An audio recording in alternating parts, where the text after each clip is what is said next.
நல்லா வசத்துக்கலாங்க. கறி விடாமல் நல்லா வறுத்துட்டு தட்டில் மாற்றிக்கலாம்.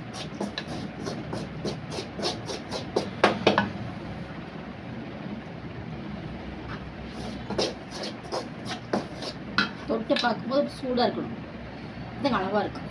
இப்போ எடுத்து இறக்கி தட்டில் மாற்றிட்டு இப்படி ஜீரக காய்ச்சலாம். தண்ணி ஊற்றிக்கணுங்க.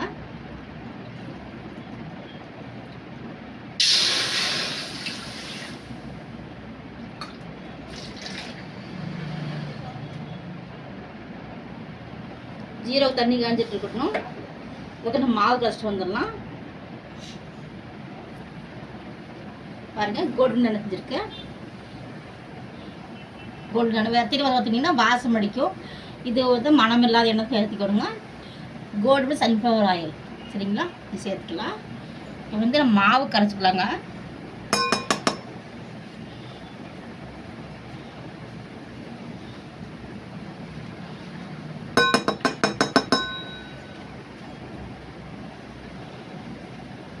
பாருங்க ஃப்ரெண்ட்ஸ், தண்ணி கோச்சிருச்சு. சர்க்கரை சேர்த்துக்கலாங்க. இந்த 2 கப் சேர்த்துக்கலாம். 1 கப் மாவுக்கு 2 கப் சர்க்கரை.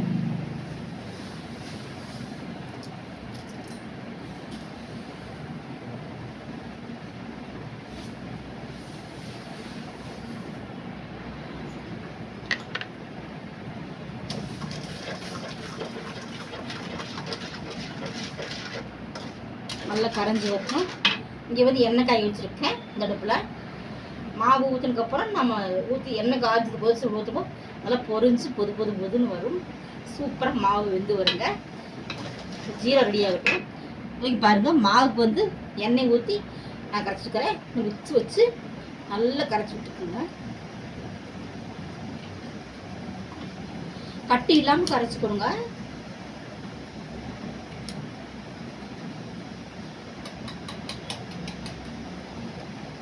கட்டியாக இருந்துன்னா மாவு ஒவ்வொன்றும் வேகாமல் அப்படியே அரிசி நல்லா இருக்காது. நல்லா கரைச்சிட்டு அப்படியே மாவு நைஸாக இருப்பதா தேன் மாதிரி வரணும். பாருங்க, இதெல்லாம் வரும்போது ஒரு நல்லா ஜீரகம் காய்ஞ்சதுக்கப்புறம் ஒரு கம்மி பதம் வந்ததுக்கப்புறம் நம்ம சேர்த்துக்கலாம். அதில் நல்லா ஜீரகம் காய்ச்சி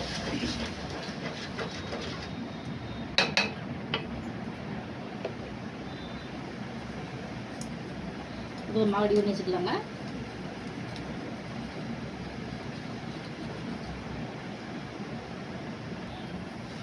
பாருங்க ஃப்ரெண்ட்ஸ், நல்லா கரைச்சி வச்சுங்க. பாருங்க, ஒரு கிலோ கட்டி இல்லாமல் நல்லா கரைச்சி வச்சு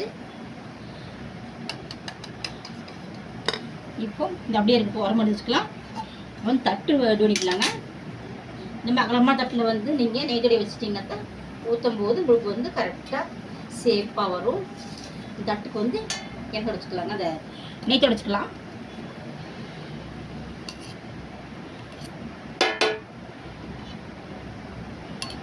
கொஞ்சமாக நெய் எடுத்து எல்லா பக்கமும் தொடை வச்சுக்கலாங்க. அப்போ தான் ஒட்டாமல் இருக்கும். நம்ம இந்த ஊற்றும் போது டக்குன்னு ஊற்றி ரெடி பண்ணி வச்சுட்டா டக்குன்னு எடுத்து ஊற்றி ஆற வைக்க முடியுங்க. புதுசு ட்ரை பண்ணுறீங்கன்னா நீங்கள் நம்ம கடலமாவு வந்து முழுசாக கூட போட்டு கலரலாம். ஏன்னா அது வந்து நம்ம என்ன கட்டியே வந்துடுங்க, நல்லா இருக்காது. இந்த மாதிரி ட்ரை பண்ணி பாருங்கள். எல்லாருமே ட்ரை பண்ணி பார்க்கலாம், சூப்பராக வரும்.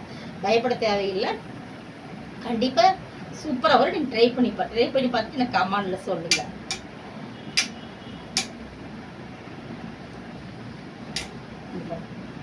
வச்சுட்டுங்களா, இது உரமாக எடுத்து வச்சுக்கலாம். ஜீரா காஞ்சிட்டு ஜீரா ரெடி ஆனதுக்கப்புறம் மாவுல சேர்த்து நல்லா கலரிக்கலாம். எண்ணெயும் ஊற்றிக்கலாங்க. லாஸ்ட் இறக்கும் போது நெய் வந்து சேர்த்துக்கலாம். நெய் சேர்த்து நெய்யும் காய்ச்சி உள்ளே ஊற்றலாங்க. வேண்டாம் வந்தப்புறமும் ஊற்றிக்கலாம். இப்போ எண்ணெய் மட்டும் காஞ்சிட்டு இருக்குது. ரெடி ஆனதுக்கப்புறம் மாவு சேர்த்து எப்படி செய்யறதுன்னு உங்களுக்கு ஒவ்வொன்றா காட்டிடுறேன். எல்லாரும் மறக்காமல் வீடியோ ஃபுல்லாக பாருங்கள்.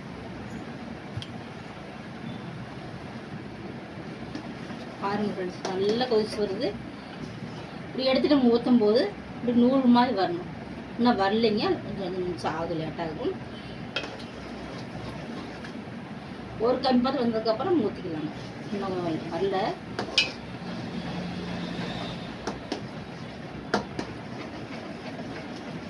கொஞ்சம் அடுப்பு ஸ்பீடாக வச்சுக்கோங்க. மாவு ஊற்றுனதுக்கப்புறம் மீடியமாக வச்சு தான் நீங்கள் ஊற்றணும், இல்லைன்னா அப்படியே அடி பிடிச்சிக்கோங்க. சரிங்களா? தொடர்ந்து ஃபாலோ பண்ணுங்கள். எப்படா செய்கிறது நம்ம மைசூர்ப்பா அப்படின்னு சொல்லி நீங்கள் யோசிக்க வேண்டியது இல்லைங்க. இந்த மாதிரி ட்ரை பண்ணி பாருங்கள், சூப்பராக வருங்க. நான் இப்படியே செய்வேங்க.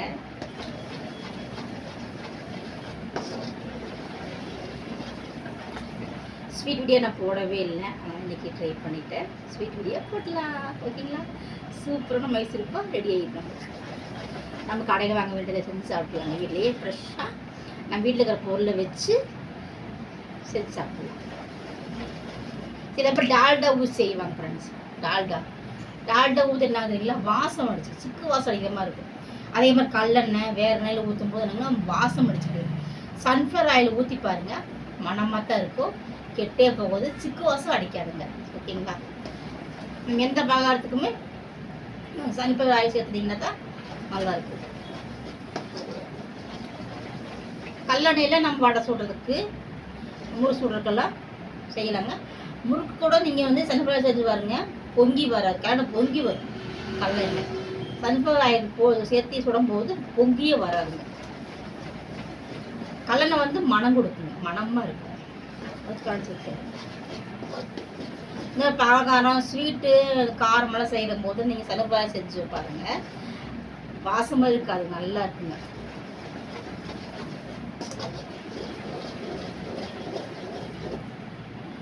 போயிடுச்சு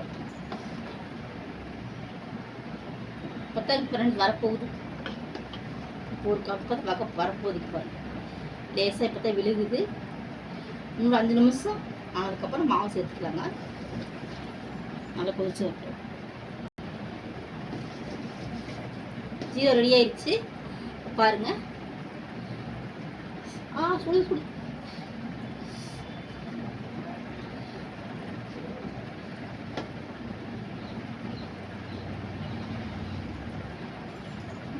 அப்படியே ஒட்டி வருது பாருங்க.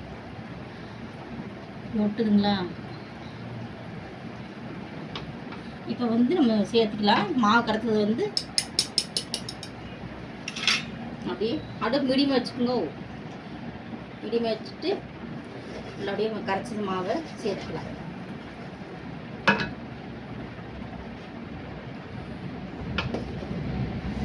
ஊற்றும்போது கலக்கிட்டே ஊற்றுங்க, அடி பிடிச்சிக்கும்.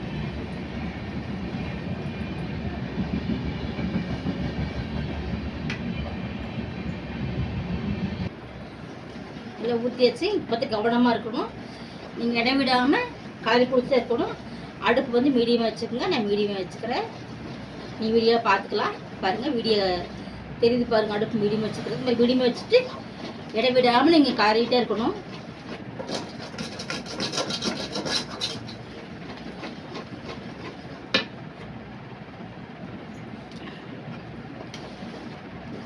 இப்போ நீங்கள் என்ன வந்து எண்ணெய் ஊற்றிங்க. எண்ணெய் காஞ்சடியாக இருக்குது. நீங்கள் எண்ணெய் ஊற்ற மாவு பொரிஞ்சு வரும் பாரு. எண்ணெய் நல்லா காஞ்சி வச்சு இதை பாரு. கொஞ்சமாக ஊற்றி கலரி வச்சு இடவிடாமல் கலரி விட்டுதான் இருக்கணும். நம்ம எண்ணெய் ஊற்றும் போது மனம் பாருங்க, அப்படியே செமையாக வரும். அப்படியே மாவு பொங்கி பொங்கி வருங்க. அந்த மாவு வெந்து எண்ணெய்க்கு சூடாகிற எண்ணெய்க்கு இந்த மாவுல ஊற்றும் போதுங்க அப்படியே மாவு வந்து அப்படி பொங்கி பொங்கி வரும். நல்லா வெந்துருங்க.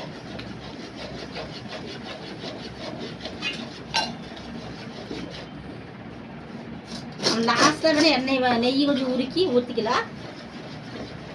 இருக்கிற எண்ணெய் எல்லாம் உருக்கி வச்சுக்கலாங்க. இடைவேளை விடாமல் நீங்கள் கலரிட்டே இருக்கணும் ஃப்ரெண்ட்ஸ். கொஞ்சம் டப்பம் போயிட்டீங்கன்னா அடி பிடிச்சிக்கும். இந்த மாதிரி எடுத்துக்கோங்க, அப்போ தான் கை சூடு வராமல் இருக்கும். எண்ணெய் சேர்த்துக்கலாங்க. இந்த எண்ணெய் வந்து ஃபுல்லாக இழுக்குங்க ஃப்ரெண்ட்ஸ். எண்ணெய் ஃபுல்லாக இழுத்ததுக்கு அப்புறம் தான் மாவு நல்லா வெந்து வருங்க.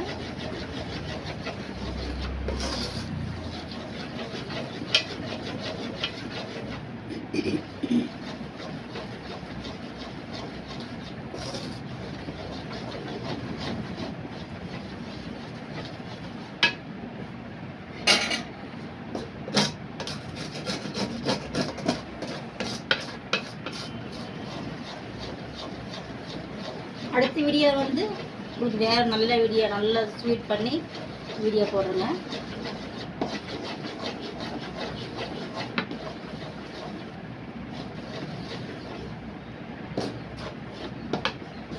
பாருங்க ரிப்பனாட்ட வருது பாருங்க, ரிப்பன் மாதிரி வருது, நல்லா இதாக இருக்குது பார்த்தீங்களா. இன்னும் பச்சை வாசம் அடிக்குது. இந்த எண்ணெய் ஃபுல்லாக அதில் ஊற்றுனதுக்கப்புறம் பாருங்க மாவு வெந்ததுக்கப்புறம் இப்படி பாருங்க சும்மா பொது பொதுன்னு வரும் பாருங்க.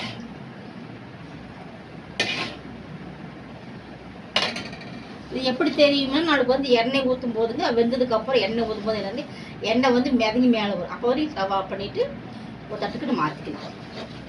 அப்போ நமக்கு வந்து ரெடி ஆயிடுச்சுன்னு நம்மளுக்கு தெரிஞ்சுக்கும்.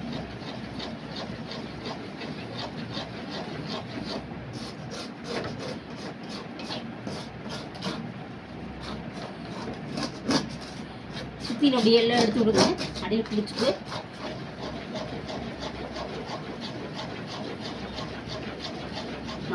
இடைவேளை எல்லாம் கதைட்டே இருக்கணும்.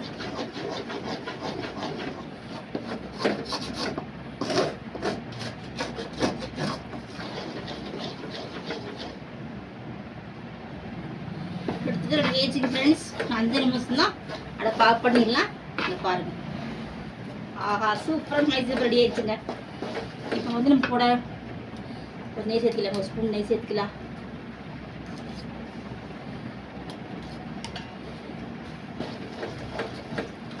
நம்ம ஊற்றுன எண்ணெய் பூரா மேலே வந்துடுச்சுங்க. மைசூர் ரெடி ஆயிடுச்சு. இப்போ நெய்யை ஊற்றிட்டோம். ஒரு காரி தட்டுக்கு மாற்றிக்கலாம்.